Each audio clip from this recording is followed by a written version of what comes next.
Good morning. Carlos, thank you for the introduction. Yes, I was, in my previous life, I used to write SBIR proposals. So I really understand what you, the small business, what you go through, because I mean, I have that background also. And I think a lot of you here in this room, I mean, you're not here just to kind of hear about the technologies that we're working on, but I think you also want to look at how do you play, right? I mean, that's really, at the end of the day, a lot of you are probably part of the business development group as in your companies, and you want to know how do you actually go beyond, how do you play SBIR, but also how do you do this one beyond SBIR? Of course, that's really, I would like to spend more time on that because prior to this briefing, if you're here earlier this morning, you heard from my boss, Jim Ryder, talk about the coolest technologies that NASA has been working on in all the mission directorates. And then also a little bit later, if you're at Keith Woodman's briefing on HEO, that is STMD, Keith also talked about a lot of technology. I think I'm going to focus a little bit less on the technologies, but more on what STMD is trying to do, and also how do you play, okay, and what are the opportunities that you have. And that's really what I would like to talk about today. Let's see. All right.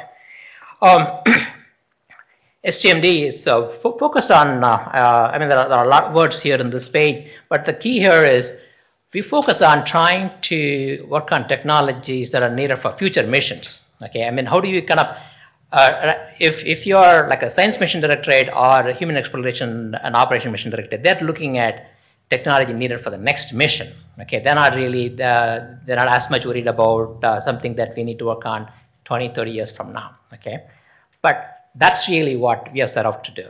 Okay, and also by getting into this early, we want to see how do you make this one truly affordable, right? And also more reliable, because we have more time available to us to actually work on these technologies. Okay, another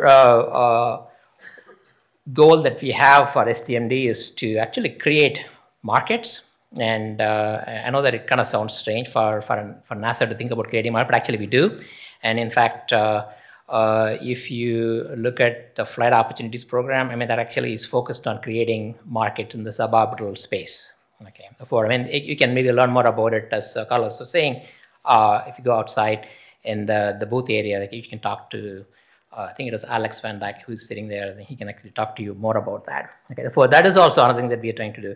And then, of course, we also want to make sure that how do we engage academia and businesses to get our job done. Okay, how do you create partnerships, and how do you create these innovative partnerships? Because the resources that we're going to have will always be limited, right? We'll always be asked to do more for less, and the thing is, how do you make it happen? The only way that you can try to do that is creating partnerships. And we do it with academia, and as you can see in this chart, like the number of participation from the various universities that are listed on the middle of the chart. But similarly, we have a working relationship with lots and lots of businesses, and you'll see in one of the future charts. The key here is, I mean, partnership is something that we focus on. In fact, STMD created this commercial partnership portfolio, keeping that in mind. Okay, if you were at Keith's briefing just a few minutes ago, you probably saw the same chart. Okay, the only difference between this chart and the one that you probably saw just a few minutes ago is like there's something missing in Keith's chart, which is here in this one. You see a rock there, an asteroid there that is missing from his chart only because that asteroid redirect mission was canceled recently. Okay, that's why he updated the chart and I have not. But there is a point I'm trying to make here. Okay, just because the asteroid redirect mission was canceled, it doesn't mean that technologies we are developing, okay, are not needed. In fact, we continue to work on the solar electric propulsion activity that was associated with the asteroid mission.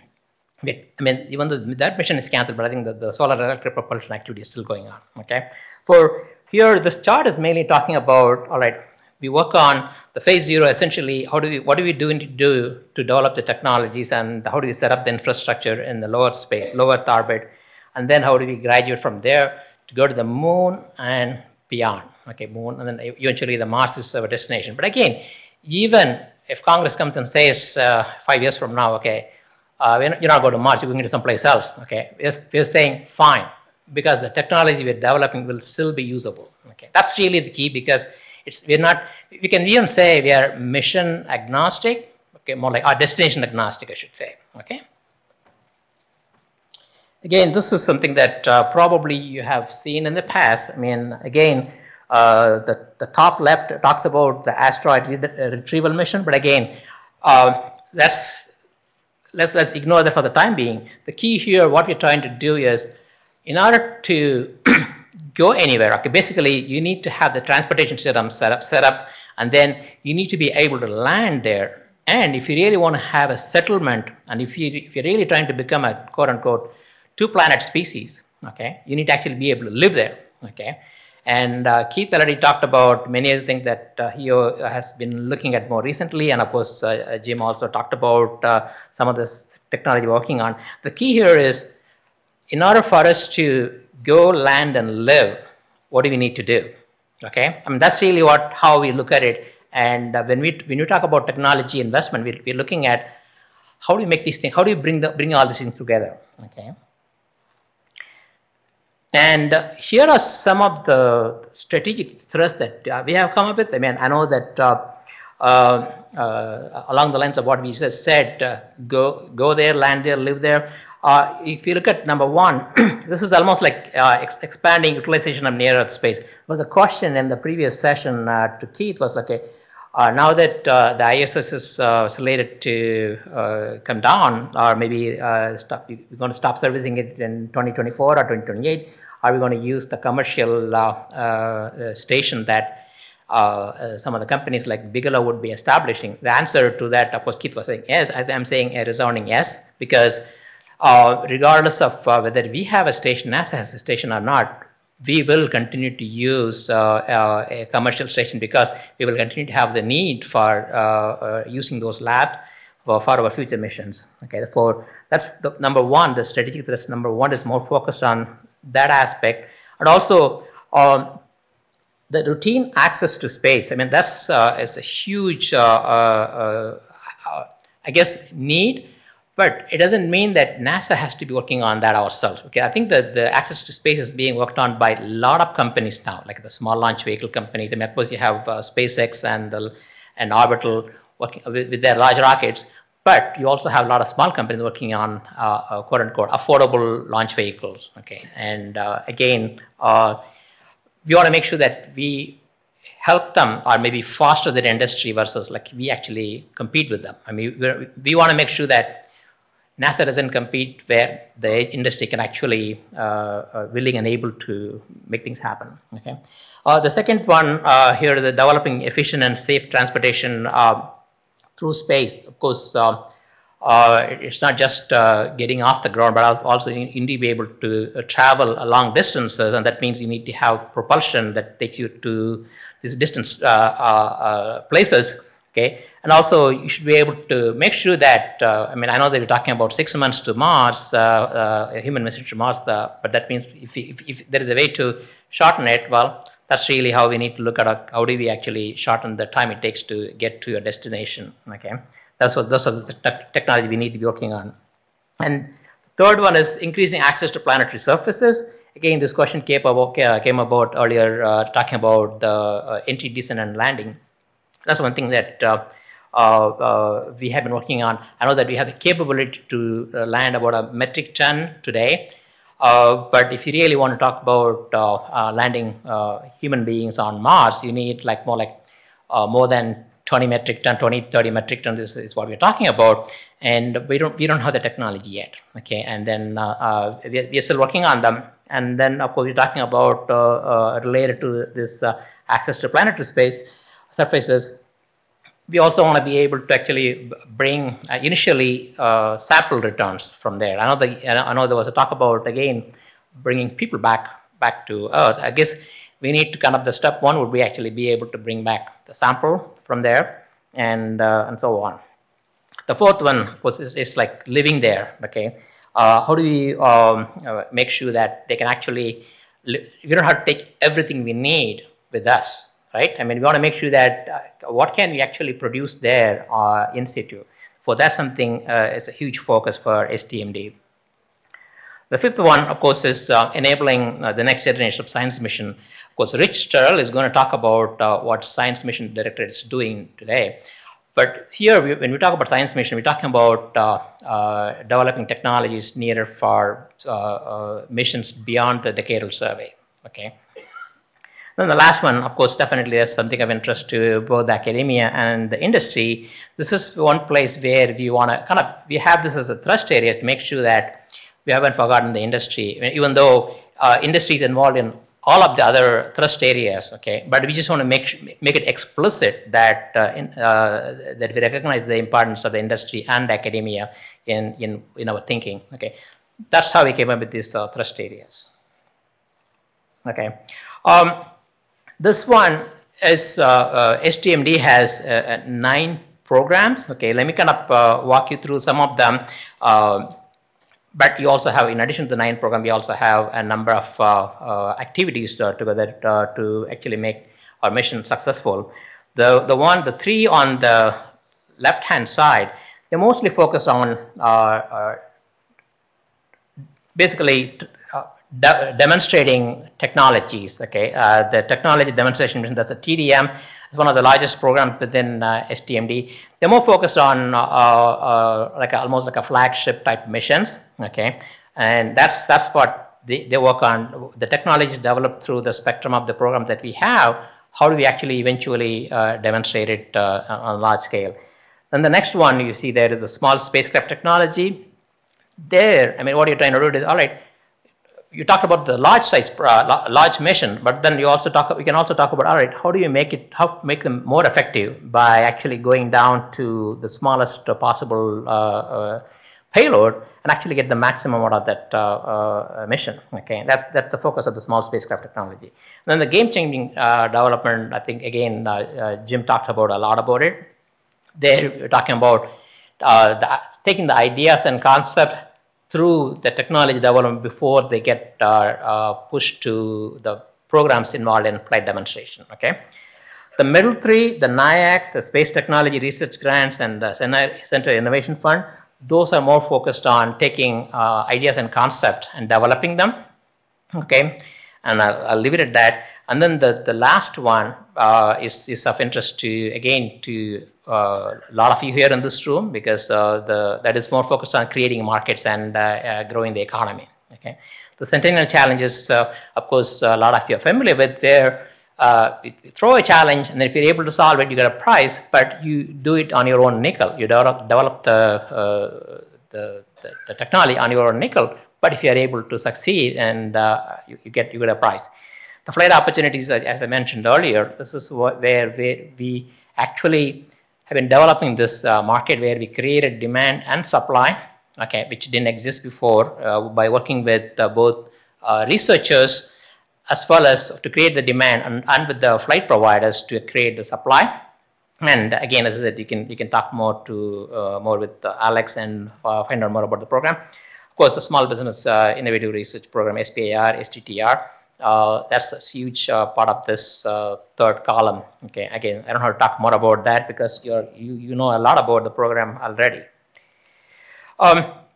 This chart, I think this also gives you an idea regarding, if you think about, all right, SBIR, we know a lot about SBIR, okay, and of course I also talked about a number of other programs.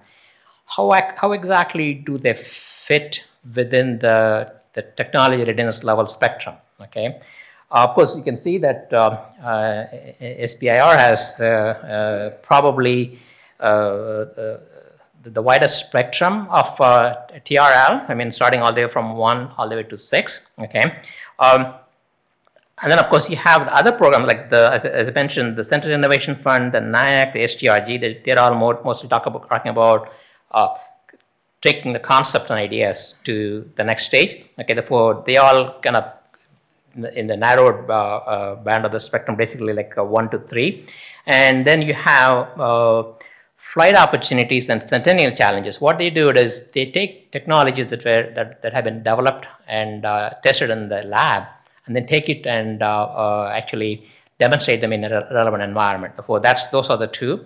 And then you have the GCD, as I mentioned, it kind of they cross from the idea stage to almost like a technology development through pre-demonstration stage.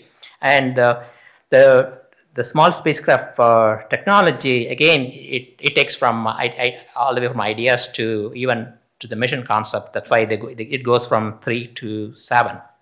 Okay, and then the TDM, it goes from 5 to 7 and so on. Anyway, the reason I'm showing this chart is so that you understand that if you have developed a technology that you're trying to figure out, all right, where do I take it next?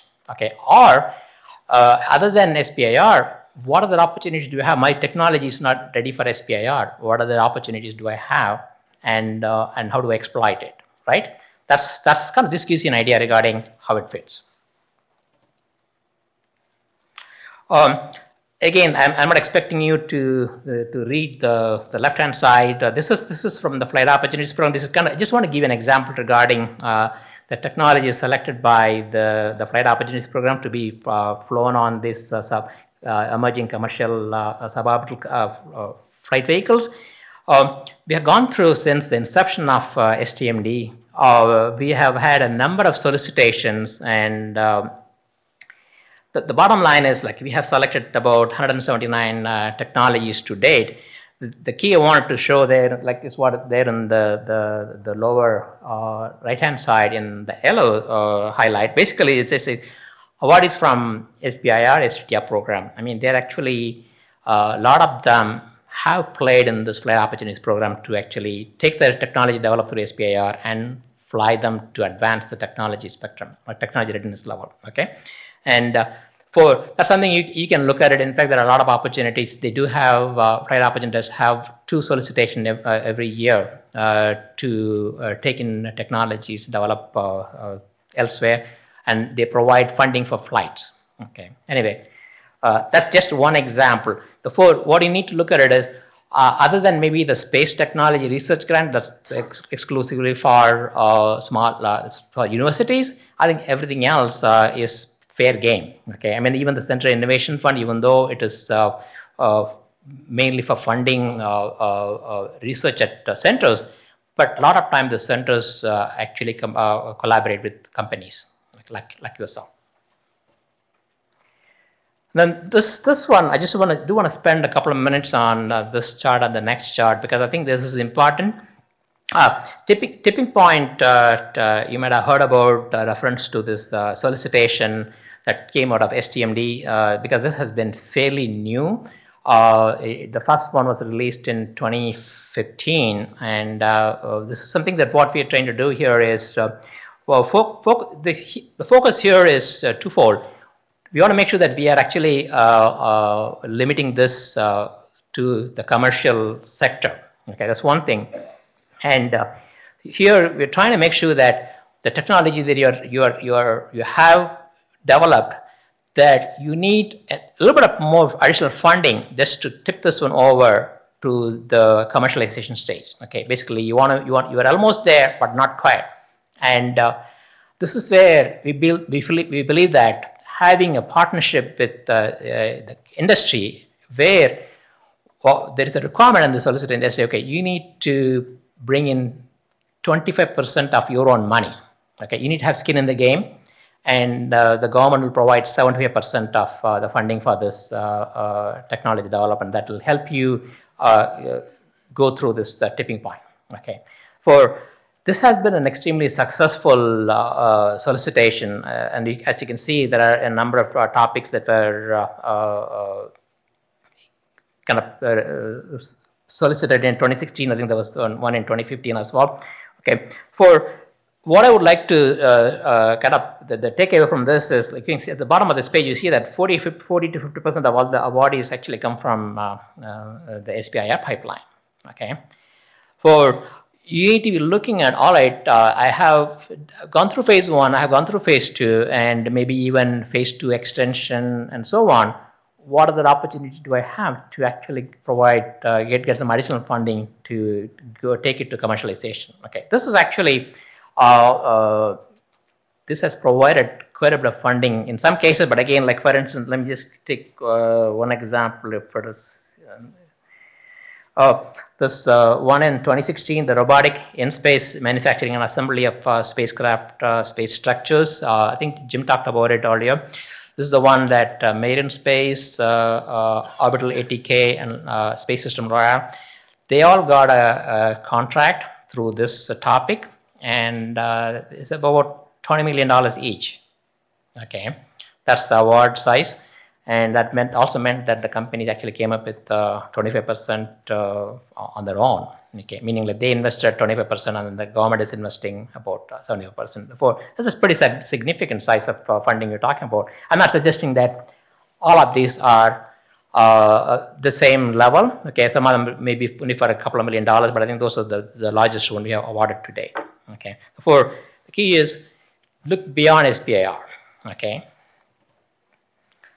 Then this one is what we call as the announcement of collaborative opportunity. This is something, let's say, when you're developing technologies and then you need access to some NASA facilities. Okay, I know that SBIR right now allows for some. I mean, through a mechanism that is in place, but you may actually have to pay for it yourself. Okay, but through this announcement of collaborative opportunity, what NASA offers is we call it through a non-reimbursable Space Act, but the name sounds a little bit deceiving because actually, even though it is non-reimbursable Space Act, you actually get access to free access to NASA using NASA facilities as well as NASA expertise. Okay, but obviously you got to compete and win.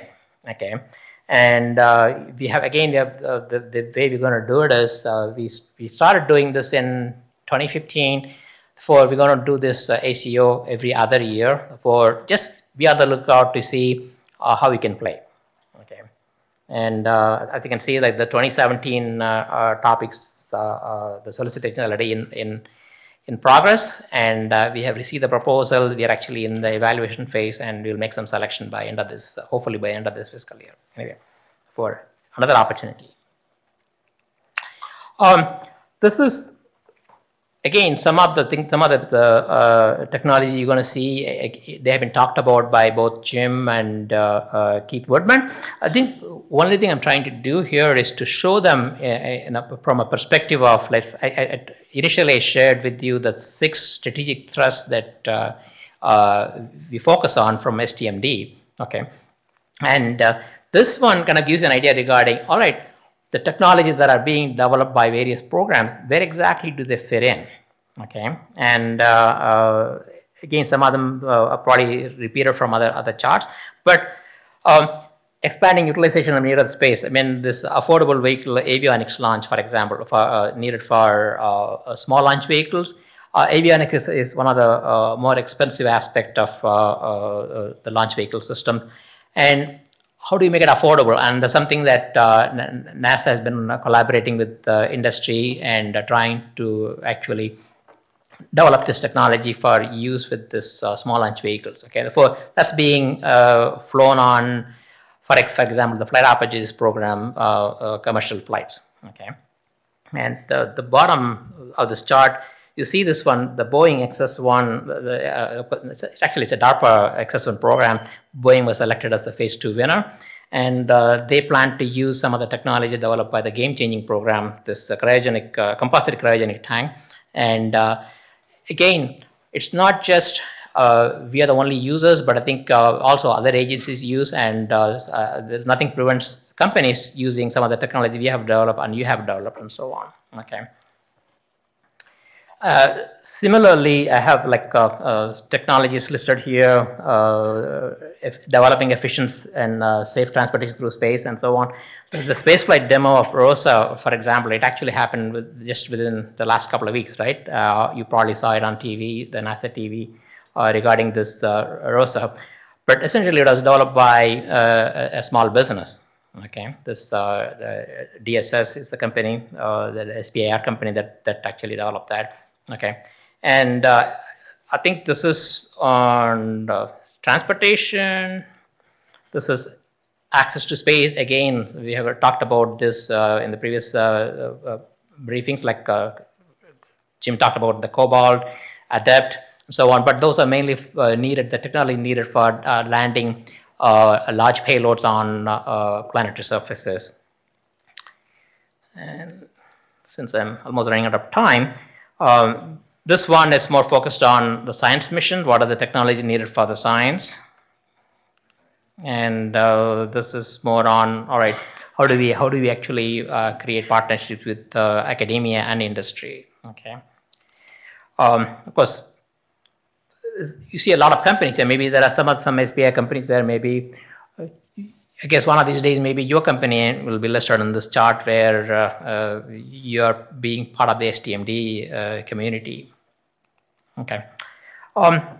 This chart is very similar to what you've seen before, like what we're trying to do, but there is always this slight twist.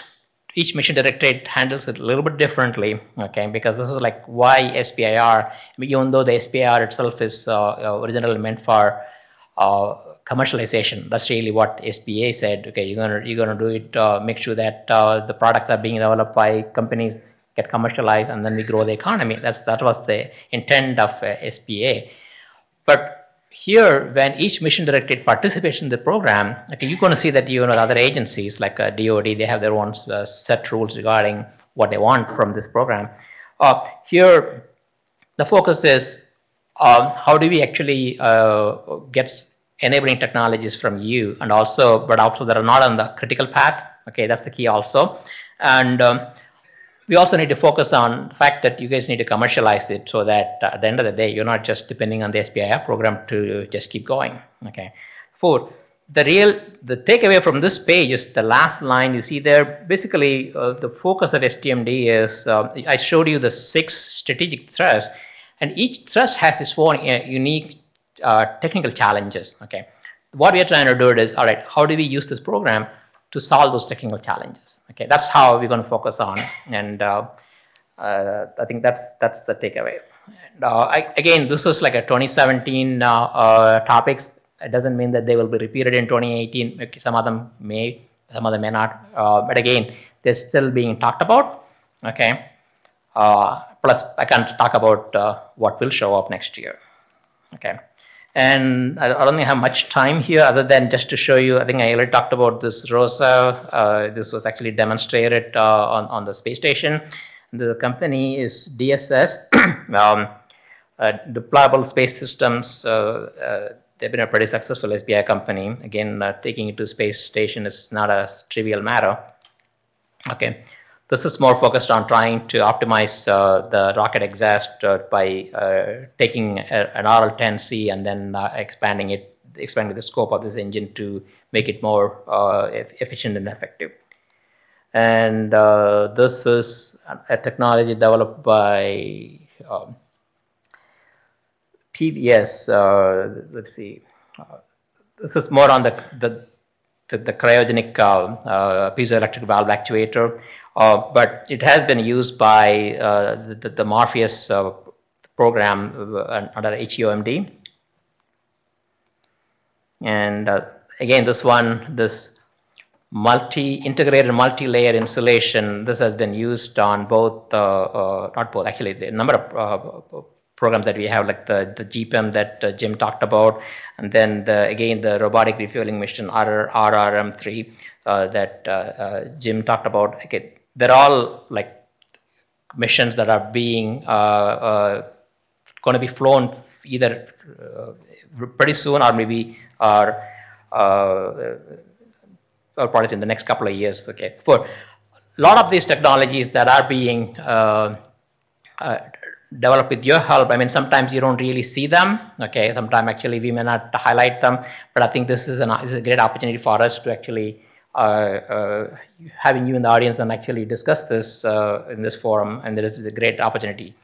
Okay, I think just to wrap up my briefing, basically what we're trying to do is to develop the technologies, actually test them, fly them, and then keep a do loop on that. Okay, and I believe that's the end of my briefing.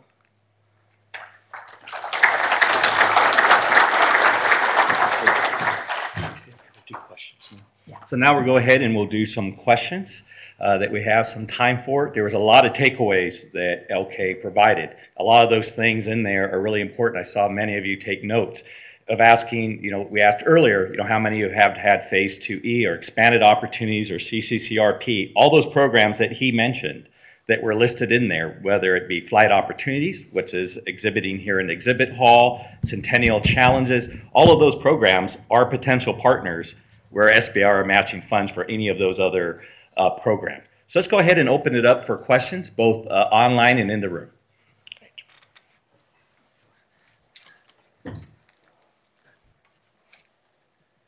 Are you monitoring? Hello. Yeah. Just a quick question. Are there any plans, or has it ever happened, that you collaborate across federal agencies, meaning that NASA goes with DOD and the private industry to produce a technology? Actually, I mentioned about the DARPA XS1, which is actually across the federal government, right? Like DARPA is part of the DOD organization, and then we're actually working with them, helping them develop that XS1 phase 2, the flight vehicle. And indeed, ARFL, Department of Transportation, Department of Energy, DIUX are often partners in many of our things, and they're potential collaborators too for phase 2E or CCCRPs. Yeah, that's a good point, Carlos. A lot of times we also, I know that there is interest in our SBIR, like other agencies say, hey, we like your SBIR phase 1, we would like to give a phase 2 based on that, or maybe a second phase 2, okay? Therefore, these things happen all the time. Yes? Are you guys still doing a direct to phase 2? There's something, that is something that we have requested Congress to give us that ability. No, we don't have that yet. Okay, but I think it's probably being talked about as we speak.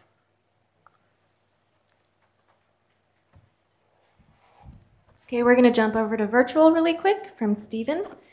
Is there a plan to utilize the moon for support and launch into deep space, such as in situ support for lunar base?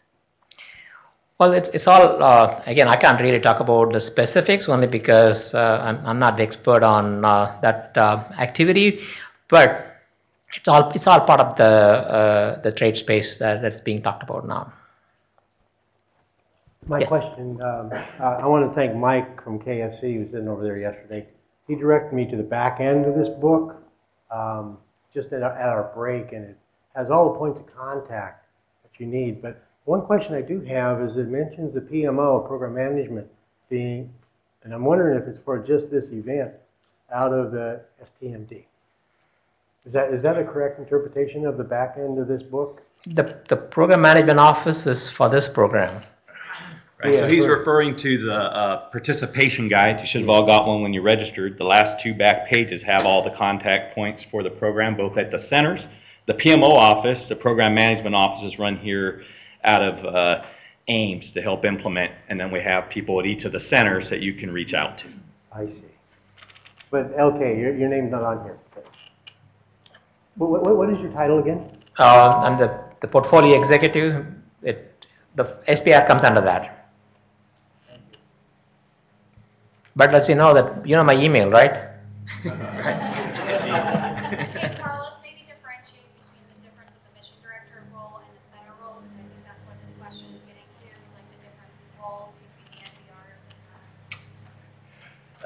That was Jen Gusteric, our program executive. She was asking us to distinguish between the different roles between PMO, the mission directorates, and what the portfolio executive does. In our case, each of the mission directors that you're hearing today, they shepherd in and take a look at and advocate for what technologies, map that to our strategic roadmap and the thrust areas. Those are all published on our website.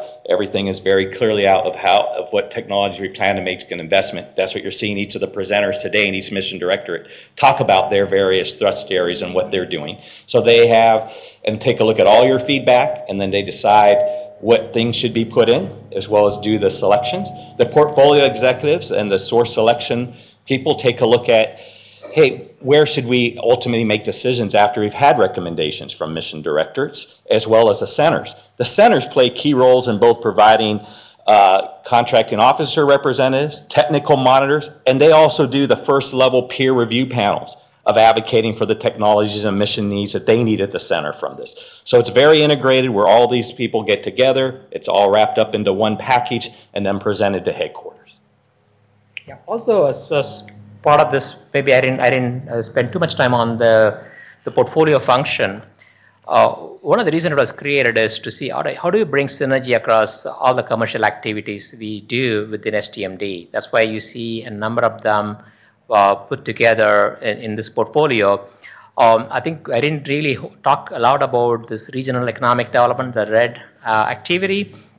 Actually, they help a lot of SBIR companies. They actually do outreach to them so that they can actually talk to companies who haven't really participated in the SBIR at all. They say, hey, here are some of the opportunities that are available, and why don't you guys actually go after them? Okay, for they provide a lot of outreach and some expertise as well. Some they provide a limited number of hours of NASA employees to work with companies outside. Okay. Yes.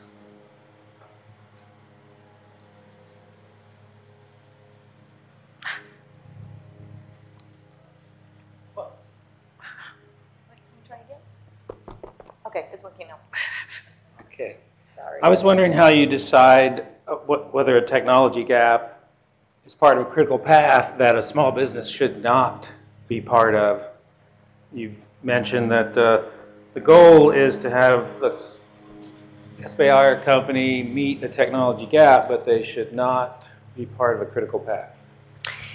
I think that what we tried, in fact, the way it gets decided is, so we have for each technology, I want to say thrust area. I mean, we have what we call as principal technologies who focus on specific technology area, like for instance, in situ resource utilization.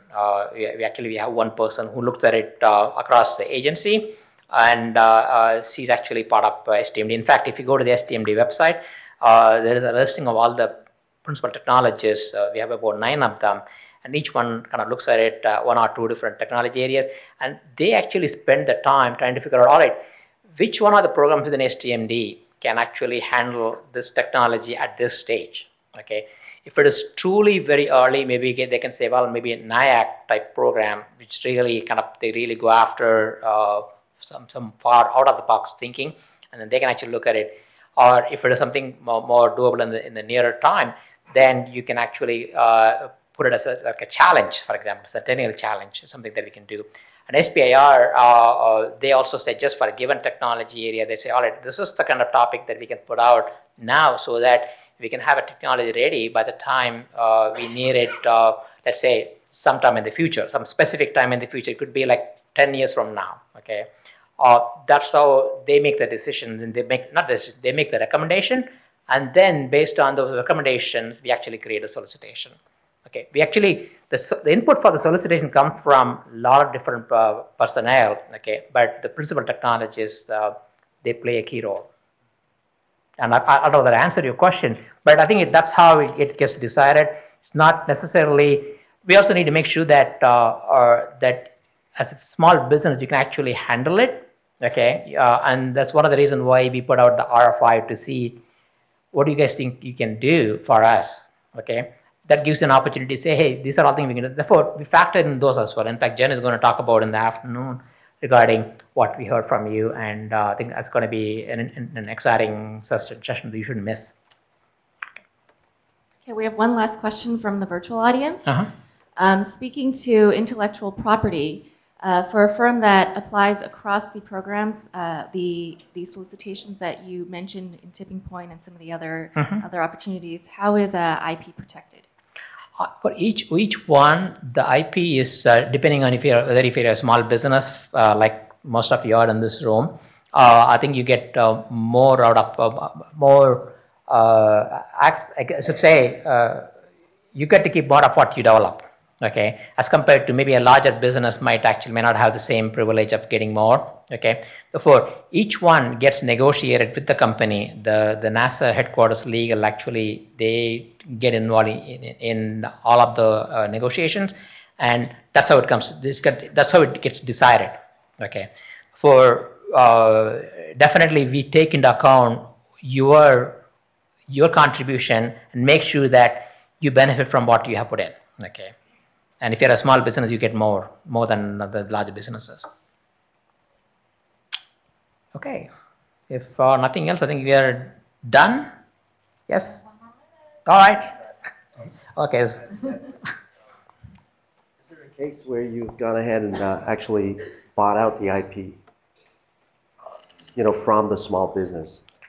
Has there been any, do you have any precedents for that? Buying IP is normally, I don't believe the NASA buys IP from companies. It's actually more like this goes the other way. But again, I'm not probably... No, actually, let me reword that. I've seen in other agencies whereby there's a contract clause which says, if you're about to patent, you notify me, go through the standard procedures, and then the government has the option of actually purchasing the IP. See, it's paying you a price for your intellectual property. There are contracts that have that clause. Okay, but I think within NASA, at least to my knowledge, I think we probably have access to the technology, since if we provided all the funding, then probably we'll have unlimited access to that. Well, there are certain, I guess, rights that the government has, and different laws related to, it sounds more like, you allow the small business to use that intellectual property to generate economic development and so forth. So there's been some decision made on that to have a hands-off on that. But I've seen actually in the situation where there's a clause that says if you're going to patent this thing, the government should have the right, or at least not necessarily have the right. They're saying you have the opportunity to purchase, the IP for whatever reason. I'm not really sure. Maybe to license it out or otherwise. Okay. I'm not familiar with that. Maybe looks like there's someone wanting to say a word. If the patent wasn't developed through NASA, the small business developed the patent, and it's in their name, okay? Like any entity in the business world, I'm not an attorney, one would have to license that patent if they were going to use it or purchase it. Now, when I was at the Mars conference in Washington, D.C., there was a gentleman up there that's just passed a new law. Don't ask me all the points and authorities on it, but I think this is a very important question for the small businesses here, because some of them did not. They put their own skin in the game and developed the IP that could be very useful for NASA and save a lot of money. But we want to get paid for our work. I think I don't see any reason why NASA cannot license it, right? I mean, if you have developed it with your own funding, definitely we can license it from you and pay you the licensing fee. I don't think that's an issue there. But I think we can have an additional conversation later this afternoon if you guys want to talk one-on-one. I think there's some time available. I think I was told that I'm out of time. All right. Thank you all. Thank you. Yeah.